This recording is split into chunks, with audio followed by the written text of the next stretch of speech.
안녕하세요. 저는 올해로 30살이고 이제 결혼 2년차 되는 여자입니다. 아이는 아직 없어요. 무죄한 건 죄가 되지 않지만 사람 심보가 나쁜 건 용서할 수 없는 일입니다. 최근에 벌어진 큰 사건 때문에 이혼을 준비하고 있습니다. 현재 신랑과는 별거 상태이기도 하고 아무튼 그 사건에 대해서 말해보고자 이렇게 사연을 보내봅니다. 친정엄마가 음식에 알레르기가 심한 편이시라서 어릴 적부터 이래저래 알아보고 공부하다 보니 제 적성에도 맞았고 그러다 보니 자연스럽게 대학교에서 식품영양학을 전공하게 되었어요. 졸업을 하고 적당한 직장에서 회사원 생활을 하고 있었습니다. 직장은 결혼하고 그만두었어요. 남편은 헬스장에서 처음 만났어요. 제가 선천적으로 많이 마른 체형이라서 알게 모르게 컴플렉스가 심했거든요. 전공이 전공이다 보니 식단에는 자신이 있었기 때문에 부족한 건 운동을 해서 보완해보고자 등록한 헬스장이었어요. 신랑은 저랑은 반대로 곰 같은 체형을 가지고 있어요. 저는 마른 체형을 운동으로 극복해보고자 했지만 남편은 저와 반대로 살을 빼기 위해 등록한 헬스장이었지요. 서로 반대되는 모습에 끌렸는지 남편하고는 우연한 계기로 서로 말을 트게 되었고 서로 호감을 느낀 저희는 연인 사이로 발전하게 되었습니다. 그 후 결혼 이야기가 오고 가면서 자연스럽게 서로를 각자의 부모님에게 소개를 하게 되었어요. 저희 부모님은 신랑이 듬직하고 순해 보인다면서 마음에 들어 하셨는데 시어머니는 제가 별로 성에 차지 않으셨던 것 같아요. 처음 봤을 때부터 저의 마른 체형을 가지고 마음에 안 든다는 듯이 몇 마디 하시더라고요. 제가 남들보다 말랐을 뿐이지 가리는 음식도 없고 잔병치레도 없이 건강한 사람이거든요. 그런데 아무래도 제가 겉으로 보기에는 빈약해 보이니 처음 만나 뵌 식사 자리에서 괜히 깨작대면서 먹는다고 눈치도 주시고 남편이 위에 올라타면 부러지겠네 라던지 그렇게 삐쩍 말라서 애기는 제대로 낳을 수나 있겠냐 하는 등 조금 껄끄러운 농담도 서슴지 않으셨습니다. 그냥 유난스러운 성격이라고만 생각했고 남편도 어머니가 동네 장사하시는 분이라서 워낙에 입이 걸걸하신 편이지 결코 아기가 있어서 하는 소리도 아니고 알고 보면 정도 많고 사람 참 좋으신 분이라고 설명을 했어요. 결혼을 하면 명절 때나 가족 행사 아니면 거의 마주칠 일도 없을 거고 시어머니랑 사는 게 아니라 남편과 둘이 사는 거라 생각해. 저도 크게 개의치 않아 했는데 이미 그때부터 단추를 잘못 끼운 게 아닌가 하는 생각이 들 때도 있어요. 처음으로 양가 부모님이 만나는 상견례 자리에서 작은 해프닝이 있었어요. 코스식으로 음식이 나오는 한정식 집에서 상견례를 했습니다. 그날 나오는 메인 메뉴 중에 하나가 새우를 사용한 요리였어요. 친정엄마가 갑각류 알레르기도 가지고 계셔서 음식을 주문할 때 주문받으시는 분에게 특별히 요청을 했어요. 어머니가 알레르기가 심하신 편이니 저희 어머니 음식을 준비해 주실 때 꼭 새우 껍질을 확실히 제거해서 조리해 주시거나 그게 여의치 않은 상황이면 새우 요리 말고 다른 걸로 준비해 달라고 부탁드렸죠. 그 모습을 보더니 시어머니는 새우 껍질에 좋은 성분이 얼마나 많은데 그걸 안 드시냐며 마치 저희 어머니가 편식을 하시는 걸로 받아들이시더라고요. 그러면서 제가 삐쩍거린 이유를 알겠다고 그 이유가 편식하는 친정엄마에게 있었다는 듯이 이야기를 하셨어요. 폐역군인이신 아버지가 그 말을 듣고 심기가 불편하셨는지 그 자리에서 헛기침을 하셨습니다. 워낙 무뚝뚝하신 분이라서 표현을 잘 안 하기는 하시는데 기분이 상하셨다는 건 안 봐도 알 수 있었어요. 아니나 다를까? 상견례가 끝나고 집에 돌아가는 차 안에서 친정아버지가 시어머니의 그런 태도가 많이 불편했다는 듯이 이야기를 하셨어요. 엄마는 우리나라 사람들이 알레르기 같은 거 대수롭게 생각하고 잘 모르지 않냐고 하시면서 이런 식으로 오해를 받은 게 처음도 아닌데 오늘따라 뭐 그렇게 성하냐고 아버지를 달래주셨어요. 저도 마찬가지로 아버지에게 해명 아닌 해명을 했어야 했어요. 반찬 가게를 크게 하시는 분인데 장사하느라 대량 조리를 하시는 분이시라서 가끔씩 그런 세세한 요청이 들어오면 자연스레 까탈스럽다고 느낄 수 있지 않겠냐고 말씀드렸어요. 시어머니가 그러시는 건 직업병 때문인 거고 저도 상견례가 있기 전부터도 자주 배웠고 절대 아기가 있어서 그러시는 분이 아니고 정 많고 좋은 분이라 설명을 드렸어요. 결국 아버지는 내켜하지 않으셨지만 알겠다고 이해를 하셨고 그 이후에도 몇 번 양가 부모님끼리 만나는 자리도 있었는데 다행히도 그때처럼 별다른 사건은 일어나지 않았습니다. 그렇게 결국 저와 남편은 결혼을 하게 되었습니다. 형편도 되지 않았고 해서 신혼살림은 의정부 쪽에 잡게 되었어요. 시가에서는 조금 무리를 해서라도 서울에 있는 시가 근처로 집을 구하는 게 어떻겠냐고 제안해왔지만 그것만큼은 다른 이유를 대서 거절했어요. 친정은 아버지가 군복무를 하셨던 양주 쪽이라서 거리가 있는 편이고 시댁 근처에 신혼집 잡아서 좋은 일 있었다는 사람도 본 적이 없어서 아쉬워하는 남편에게는 미안했지만 신혼집은 그냥 의정부 쪽에서 시작하고 형편이 나아지면 이사를 가자는 식으로 설득했습니다. 시아버지 생신날을 제외하고는 시댁에 불려가거나 하는 일도 없었어요. 그렇게 알콩달콩 꿈만 같던 신혼생활을 시작했어요. 혹시나 하는 마음에 남편을 병원에 데리고 가서 알레르기 항원 검사를 했는데 남편은 평생을 모르고 살았는데 견과류에 알레르기 반응이 있더라고요. 증상도 거의 없다시피 미미한 편이기도 했지만 알레르기라는 게 모르는 사이에 악화가 될 수도 있는 부분이라서 조심스럽게 되더라고요. 어느 날이었는데 결혼하고 처음으로 시어머니께 시가로 와보라는 전화를 받게 되었어요. 그날 처음으로 시어머니께 잔소리를 들었습니다. 남편의 회사가 시가에서 15분 거리로 굉장히 가까운 편이에요. 언제인지는 모르겠는데 남편이 저에게는 비밀로 하고 시가에 들려서 저녁 식사를 하고 갔었나 봐요. 그날 남편이 무슨 말을 했는지는 모르겠지만 그날 이야기를 가지고 시어머니는 제게 잔소리를 시작하셨습니다. 오랜만에 보니 애가 아주 반쪽이 되었다면서 신혼집을 근처로 잡았으면 애가 출퇴근하는데 고생이 덜했겠지 않았겠느냐고 제 고집 때문에 아들이 고생하고 있지 않느냐는 말로 시작을 하셨어요. 그러면서 제가 남편 밥도 똑바로 안 해준다는 듯이 말씀하시더라고요. 신혼집 위치에 대해서는 할 대답이 없었지만 식사에 관해서는 그렇지 않다고 아침밥도 꼬박꼬박 챙겨주고 있고 식단을 짜서 도시락까지 싸주고 저녁도 시간 맞춰서 꼭 먹이고 있다고 답변 드렸습니다.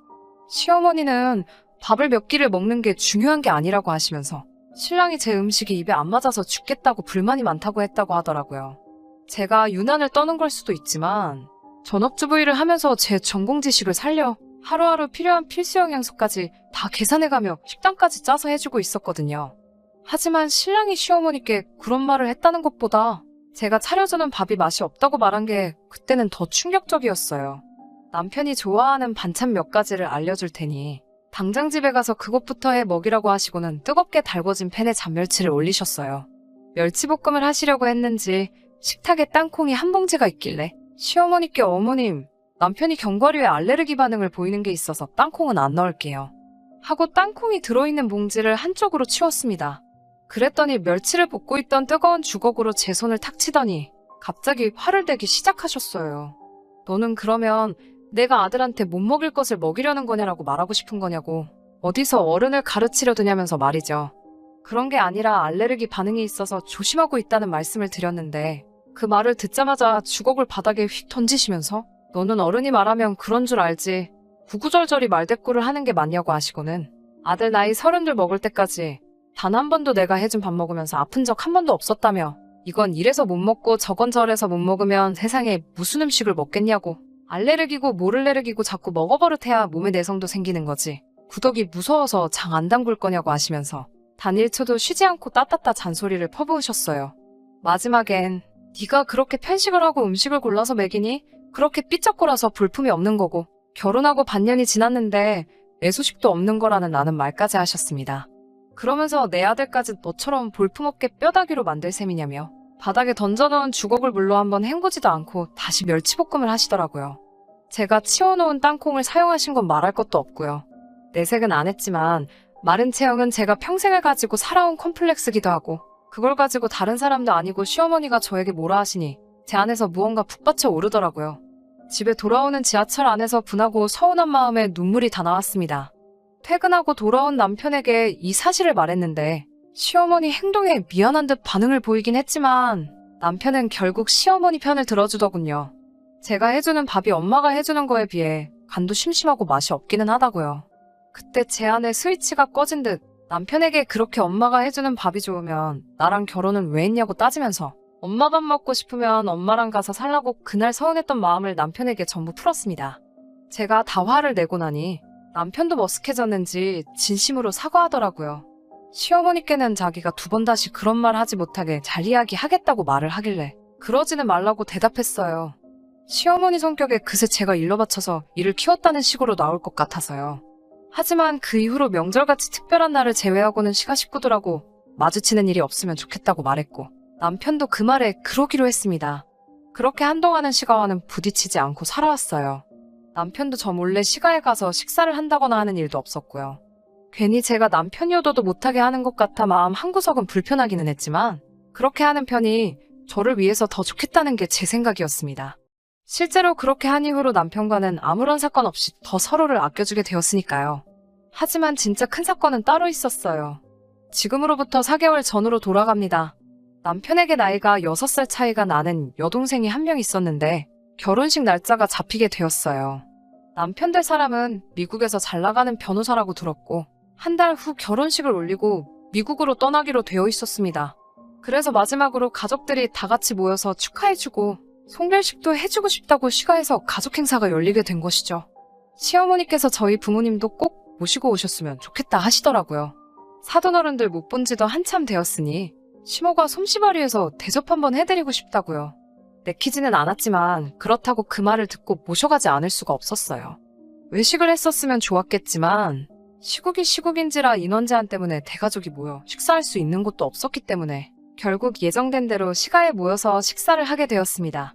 사실 인원 제한 때문에 거기서도 그렇게 모여서는 안 되었지만 가족 중에 한 명이 미국으로 건너가는 상황이었으니 어떻게든 되겠다는 생각으로 모이게 되었습니다. 친정엄마가 음식 알레르기가 심하시니 미리 저는 조심해야 할 재료를 종이에 적어서 시어머니께 보내드렸어요. 또 그게 무슨 유난이냐며 잔소리를 하실까 걱정을 했는데 의외로 덤덤하게 알겠다고 하시고 걱정하지 말라고 하시더라고요. 행사 당일 저는 다른 가족들보다 조금 먼저 도착해서 시어머니를 도우면서 상을 같이 차리고 있었습니다. 그런데 보니까 준비하신 해물전골에 꽃게도 몇 마리씩 들어가 있고 새우도 껍질째 그대로 준비되어 있었어요. 엄마는 드실 수가 없으니 조금 곤란한 모습을 보였는데 시어머니가 네 엄마 건 따로 만들었다고 하면서 된장찌개 뚝배기 하나를 보여주시더군요. 이것저것 잔뜩 들어간 해물전골에 비하면 두부건더기밖에 없어 볼품없었지만 그래도 육고기를 사용한 다른 요리도 많았기 때문에 크게 문제될 것이 없다고 생각했습니다. 신우를 위한 행사가 시작되었고 행복하게 잘 살라고 이런저런 좋은 이야기를 나누고 식사가 시작되었습니다. 반찬 가게를 하시기 때문에 시어머니 솜씨가 좋은 편이라서 자리에 있던 사람들 모두 다 음식이 맛있다고 칭찬 일색이었고 전반적으로 분위기가 아주 좋았어요. 저는 손님들 국도 주느랴 밥도 주느랴 정신없이 일하고 있어서 무슨 일이 일어난지도 몰랐는데 식사를 하고 계시던 친정엄마가 앉은 자세로 그대로 바닥에 혼절을 하셨어요. 당연히 큰 소란이 났고 저도 당황해서 들고 있던 것도 다 집어던지고 엄마한테 향했는데 엄마의 입술이 퉁퉁 부어있는 상태였고 호흡이 곤란하셨는지 숨도 가빠 보였고 그래서 의식이 없는 상태였어요. 누가 봐도 알레르기 반응 때문에 그런 거였습니다. 조심해서 드셨을 텐데 뭐를 드시고 그런 건지 몰라 당황스러웠어요. 항상 상비약으로 약을 가지고 다니시는데 마침 그날따라 약도 안 가지고 오셨나 봐요. 엉엉 울면서 구급차를 불러 응급실로 향했습니다. 엄마는 알레르기 반응 때문에 정신이 없을 텐데도 구급차 안에서 살짝 의식이 돌아오셨는지 저를 걱정하시면서 엄마가 바보같이 약을 안 가져와서 그랬다고 사돈네 행사인데 미안해서 어쩌냐며 그 걱정을 하고 계시더라고요. 응급실에서 주사를 맞고 어느 정도 증상이 가라앉아 쉬고 계신 엄마를 보니 그제서야 제정신이 들더라고요. 문득 전화기를 보니 남편한테서 전화가 수십 통이 와 있었어요. 엄마의 상태를 물으려 전화를 했는가 싶어 이제 조금 괜찮아지셨다고 말하려 전화를 했는데 남편은 위급한 목소리로 빨리 와서 장인어른 좀 말려달라고 거의 울 듯한 목소리로 다급하게 말을 해왔습니다. 옆에서 통화 내용을 들은 엄마도 도무지 무슨 상황인지 짐작이 안 가시니 엄마는 괜찮으니 어서 가보라고 하시더라고요. 온갖 생각이 교차해서 가는 동안에도 무슨 일이 벌어지고 있나 정신이 다 없었어요. 택시를 타고 겨우 도착한 시댁은 아주 난장판이 되어 있었습니다. 경찰까지 출동한 상태였고 남편과 다른 친척들 3명이 달라붙어 친정아버지를 뜯어말리고 있었어요. 결혼을 앞둔 신우는 그 앞에서 얼굴을 감싸 안은 채 엉엉 울고 있었습니다. 머리는 완전히 헝클어진 상태로요. 저는 당장 아버지한테 달려가 이게 뭐하는 짓이냐고 소리를 질렀어요. 아버지도 저를 보고 제정신이 들었는지 그때부터 감정을 추스르기 시작하셨고 조용히 저와 함께 경찰서로 향했습니다. 아버지 손에는 신우의 것으로 보이는 머리카락이 몇 가닥 잡혀 있었어요. 그리고 진술서를 작성하는 과정에서 충격적인 상황의 전말을 듣게 되었습니다. 친정엄마가 응급실에 실려가는 과정에서 시어머니가 혼자 중얼거리듯 한 말이 아버지를 화나게 만든 것이었어요. 시어머니는 실려가는 엄마를 보고 애미가 저렇게 약골이니 딸년도 그 모양이지 라고 말하며 혀를 쯧하고 찼다고 하셨습니다. 그 말을 우연찮게 아버지가 들으셨는가 봐요. 원체도 욱성질을 가지고 계시고 시어머니의 아나무인적인 태도에 진노하신 아버지는 그 자리에서 밥상을 뒤집어 엎어버리고는 근처에 있던 신우의 머리채를 잡아버린 거죠. 신우의 머리채를 잡고 한바탕 호통을 치셨답니다. 시어머니를 향해 니년 말대로라면 애비가 머리카락이 없으니 딸년을 대머리로 만들어놔야겠다고 똑같이 맞불을 놓으신 거였어요. 시아버지가 머리숱이 많이 없으신 편이거든요. 퇴역군인이지만 한평생 운동을 그만두신 적이 없는 분이셨기 때문에 남편을 포함한 시가친척들 3명이 달라붙어도 아버지를 떼어놓기 힘든 상황이었었나 봐요. 그 와중에 사실 아무 잘못 없는 신우가 말려든 부분에 대해서는 저도 할 말이 없고 면목도 없지만 그 상황에 사과는커녕 친정아버지에게 머리채를 잡혀있는 신우를 보고 어디 해볼 테면 해보라고 아주 콩밥을 먹여주겠다고 시어머니도 한 발자국도 물러나지 않고 제가 도착할 때까지 친정아버지를 도발하면서 울음장을 놓고 계셨었나 봐요. 근처에서 따로 시어머니가 진술을 하는 과정에서 더 소름 돋는 사실을 듣게 되었습니다. 시어머니는 엄마의 찌개를 따로 준비하는 과정에서 고의로 건새우를 잘게 갈아서 육수를 내셨다고 합니다. 그 사실을 아주 당당하게 말하더군요. 그러면서 하는 말이 알레르기 같은 건 자꾸 먹어서 낫게 해야 한다고 친정엄마의 편식하는 못된 버릇과 알레르기를 낫게 해주기 위해서 선의로 벌인 일을 가지고 친정아버지가 결혼을 앞둔 신우 인생을 망칠 뻔했으니 머리채를 잡았다는 걸 이유로 우리 아버지를 형사고소를 하겠다고 불같이 날뛰시더군요. 저는 시어머니의 진술을 듣고 온몸에 소름이 돋았습니다. 알레르기가 그 정도의 반응을 일으킬 거라 생각 못하신 부분이 있다고 아무리 이해를 하려고 해봐도 제가 미리 친정엄마가 피해야 하는 음식 재료들까지 전부 적어드린 상황이고 그 증상이 심하다고 미리 언지를 드린 상태에서 그게 정말 선의가 되었든 악의를 가졌던 간에 의도적으로 독이나 마찬가지인 음식을 우리 엄마에게 먹였다는 사실을 믿을 수가 없었어요. 그때만큼은 시어머니가 사람으로 보이지 않았고 온몸에 소름이 다 돋을 정도였어요. 상황이 상황이니만큼 그날 이후로 남편과는 별거 중인 상황입니다. 그날 일로 목이 심하게 부으셨던 어머니는 아직도 큰 목소리를 내는데 어려움이 있으시고요. 남편과는 합의점을 찾지 못해 아직 이혼 소송을 진행 중인 상황입니다. 현재는 시댁에서 친정아버지를 고소한다고 했던 거는 아무래도 취하한 것 같습니다. 시어머니가 진술하는 과정에서 의도적으로 친정엄마에게 먹여선 안 될 것을 먹인 정황을 있는 그대로 밝히셨고 아버지가 신우의 머리채를 잡은 건 분명 잘못한 일이지만 그날 응급실에 실려가시면서 사경을 헤매신 친정엄마의 증세와 비교해보면 승산이 없다고 생각하셨나 봐요. 정말 자칫하다가는 죽을 뻔하셨거든요. 아무래도 그게 재판 과정에서 본인들에게 불리하게 적용될 것이라는 생각을 하신 것 같습니다. 남편하고는 사실 둘 사이에 그렇다 할 문제점은 없지만 양쪽 부모님이 서로 이렇게 된 상황에서 이혼을 하는 것이 맞다고 생각합니다. 별거 중인 상황에 양가에서 별다른 이야기는 오고 가지 않습니다. 신우는 예정대로 결혼식을 올렸고 현재는 미국으로 가 있는 상황이지만 아직도 상태가 호전되지 않은 우리 엄마는 그때부터 지금까지 아무 일도 하고 계시지 못하거든요. 도가 지나친 아버지의 행동에 손가락질을 하실 분들도 많을 거라 생각합니다. 사실 속이 뻥 뚫리는 사이다 같은 사연도 아닐 것이라 생각하고요. 하지만 아직도 최악의 경우 그날 잘못되셨을 친정엄마를 생각하면 천벌을 받아 마땅한 시가 식구들이 그 정도로 끝난 게 오히려 다행이지 않겠냐는 생각도 하고는 해요. 그 자리에 아버지가 아닌 제가 있었다면 더한 일도 하지 않았을까 하는 생각도 들 때가 있습니다. 제가 좀 더 사람 고르는데 신중했다면 이런 일도 없었을 것 같아. 아직도 힘들어하는 엄마를 보면 죄송한 마음밖에 들지 않습니다.